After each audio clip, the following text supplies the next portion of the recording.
Et si on doit vraiment rester dans une comparaison, c'est que le Bénin a eu un retard monstre par rapport comparé à d'autres pays. On me dirait également que oui, que c'est des pays qui ont assez de ressources. Oui, il y en a qui n'ont pas de ressources, mais qui ont quand même essayé d'évoluer. L'indépendance d'un pays se mesure à quoi? L'indépendance d'un pays d'abord se mesure au fait que le pays ne dépend plus de puissance extérieure. Est-ce qu'aujourd'hui au Bénin, le Bénin arrive à financer ses projets sans dépendre des institutions de Bretton Woods? Est-ce que le Bénin arrive à faire des choses sans que forcément il y ait un regard extérieur à l'intérieur dedans? Est-ce que le Bénin aujourd'hui, les routes que nous faisons, les immeubles que nous construisons, les tours, comment dit-on, la cité administrative, est-ce que on peut me dire que c'est les financements propres du Bénin qui sont en train d'être utilisés ne serait-ce qu'à 50% ou à 75% tout au moins? Mais si ce n'est pas le cas, ça veut dire que le Bénin n'est pas encore indépendant.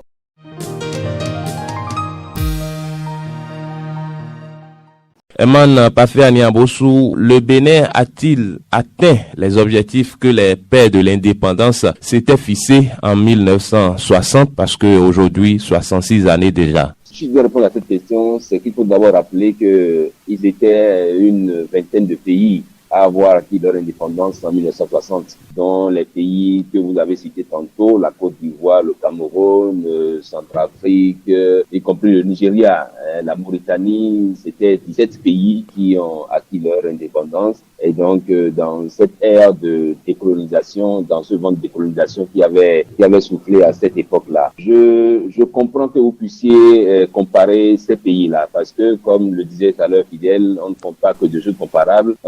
On peut au moins comparer tous ces pays-là, parce que pour avoir été des pays qui ont acquis leur indépendance en 1960, tous ces pays-là. Donc, pour moi, c'est bien des choses comparables. Alors, est-ce que les objectifs qui ont été fixés dès le départ ont été atteints? Je dirais d'office non. Je dirais non dans la mesure où ces mêmes pays, il y en a parmi eux, parmi nous, je veux dire nous, puisque je parle également du Bénin et du béninois, de tous ces pays qui ont acquis l'indépendance en 60, il y en a qui ont vite saisi le taureau par les cornes. Il y en a qui ont évolué et qui ne se sont pas contentés de célébrer la décolonisation, qui se sont pas contentés de célébrer le départ des Blancs, le départ des colons, et qui ont pris très tôt leur destin en main, de sorte que aujourd'hui, quand vous allez en Côte d'Ivoire, quand vous allez en Mauritanie, quand vous allez dans ces pays-là, même au Nigeria à côté, vous sentez que oui, ils savaient vraiment le contenu qu'ils donnaient au mot indépendance. Chez nous au Bénin, comme dans quelques autres pays d'Afrique qui ont acquis l'indépendance en 60,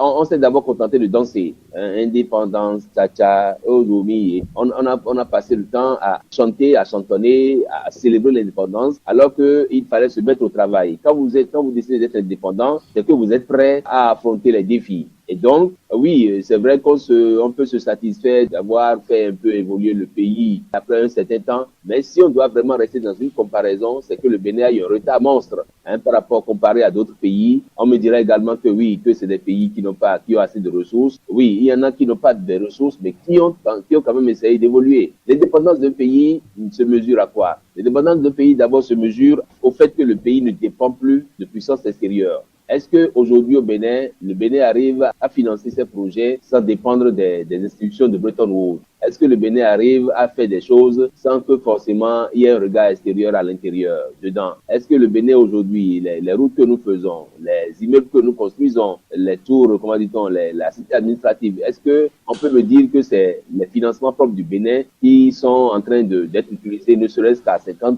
ou à 75% tout au moins? Mais si ce n'est pas le cas, ça veut dire que le Bénin n'est pas encore indépendant. Parce qu'il suffira juste qu'on décide, que les puissances étrangères décident encore de dévaluer le franc CFA pour que le Bénin retombe encore dans d'autres Salamalek, dans d'autres. Donc moi je pense que oui, nous sommes indépendants parce que nous avons un parlement, nous avons nos lois que nous éditons, nous avons un gouvernement qui est là, mais il s'est fait que on n'a pas encore cette indépendance économique-là. L'indépendance d'un pays également, ça se mesure à son autonomie énergétique, à son autonomie en eau. Oui, en matière d'eau, nous faisons l'effort que nous pouvons.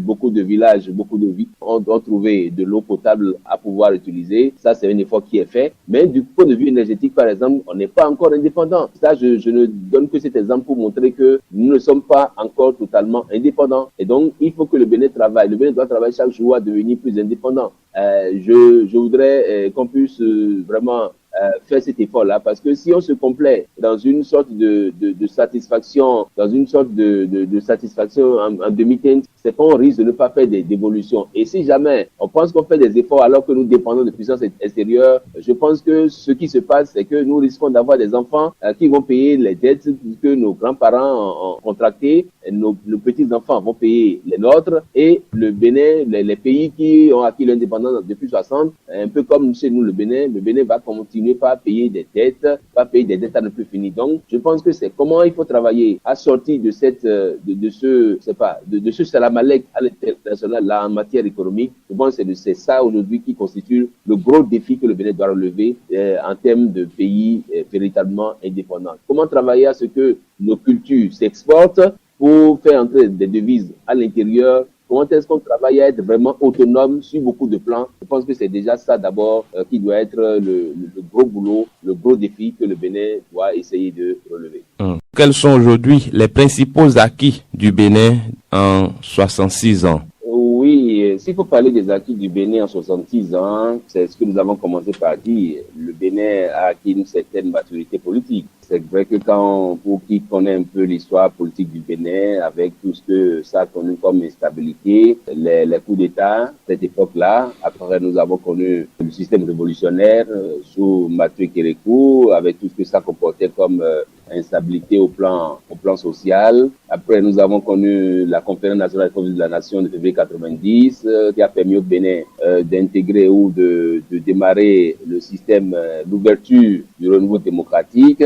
Mais là, je veux dire, la première, les premiers couacs de l'époque démocratique ont été notés à l'issue de la présidentielle de 1991, où effectivement ça a chauffé dans le pays, ça a chauffé à Parakou, surtout dans le nord du Bénin, où les frères du Sud ont été amenés à quitter, à vider les lieux, parce que on ne voyait pas de bon œil l'avènement d'un autre président à la tête de ce pays à cette époque-là. Mais très tôt, je crois que la situation a été mise sous contrôle et c'est resté comme ça jusqu'en 1996 avec l'avènement du président Mathieu Kérékou, lequel a réussi cette fois-ci à mettre en place une armée, une armée républicaine. Et c'est ça, je tiens cette information d'un colonel de l'armée qui nous dit que si aujourd'hui dans le pays il n'y a pas possibilité que des coups d'État marchent, c'est parce que Mathieu Kérékou en son temps a réussi quand même à consolider cette armée-là,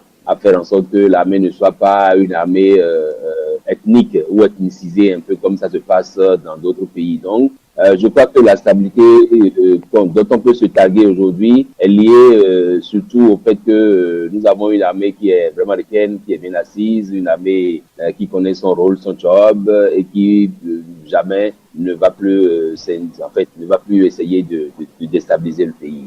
Au plan politique, je crois également que nous avons fait quelques efforts. Nous avons fait des efforts, j'ai rappelé, pour passer de la révolution à la démocratie sans les armes.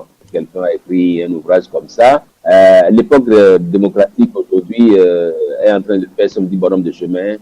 C'est vrai qu'au début, nous avons constaté une flopée de partis politiques et tout. Après, il y a eu cette réforme-là qui fait que nous en sommes qu'à 2 ou 3 ensembles politiques dans le pays, sinon 4 ou plus dans le pays.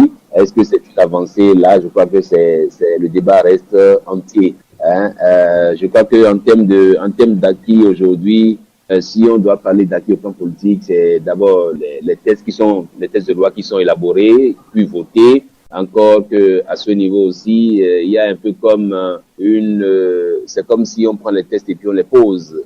Je ne sens pas encore qu'on ait vraiment travaillé à ce que les tests tiennent compte de nos réalités propres à nous. Vous savez, jusqu'à présent, on continue encore de punir, de sanctionner, de faire ci, de faire ça. Et des fois, quand vous interrogez les tests, vous vous demandez si c'est des tests vraiment qui tiennent compte des réalités béninoises. Je crois que le Bénin doit travailler à ce que ces réalités puissent être prises en compte dans l'élaboration des tests. Et je crois que c'est d'ailleurs peut-être pour ça que l'actuel président a mis en place l'engagement civique aux côtés du ministère des Sports et tout. Est-ce que c'est comment on travaille à ce que le Béninois, c'est vrai, Fidèle l'a dit, le Béninois qui est Lomé, qui se retrouve à Parakou, il se retrouve comme chez lui. Celui qui est d'Abomey, qui se retrouve à Guézin, se sent comme chez lui. Je crois que c'est ce brassage-là qu'il faut travailler à consolider pour que jamais au Bénin, aucun peuple ne se réclame, originaire ou ne se réclame, détenteur de la carte politique d'une région ou d'une autre. Donc, en clair, je crois que au plan de la stabilité, au niveau de la population, au niveau je crois que ça là, c'est un acquis. Les efforts qui restent à faire concernent beaucoup plus les efforts au plan économique, parce que quand on parle d'indépendance, c'est qu'il faut travailler à ce que sur le plan de la monnaie, on me dira que le Bénin n'a pas assez de couilles pour avoir à lui seul sa monnaie, mais au plan régional, il faut travailler à ce que le Bénin puisse avoir vraiment cette monnaie-là et que cette monnaie soit d'une certaine autonomie. Je crois que c'est des chantiers sur lesquels il faut y aller. Et l'enfant qui décide d'être indépendant, c'est qu'il est sûr de pouvoir évoluer à lui seul. Et donc, tant qu'on ne prend pas certains risques, on ne peut pas montrer vraiment qu'on était vraiment prêt à cette indépendance-là. Je pense que pour moi, il y a eu des acquis, mais il y a beaucoup de terrains sur lesquels le Bénin doit encore faire des efforts. Certainement dans le Conseil des Nations, au plan régional, au plan sous-régional, mais il y a des efforts à faire. Et donc, je dirais, comme l'écrivent les enseignants, peut mieux faire.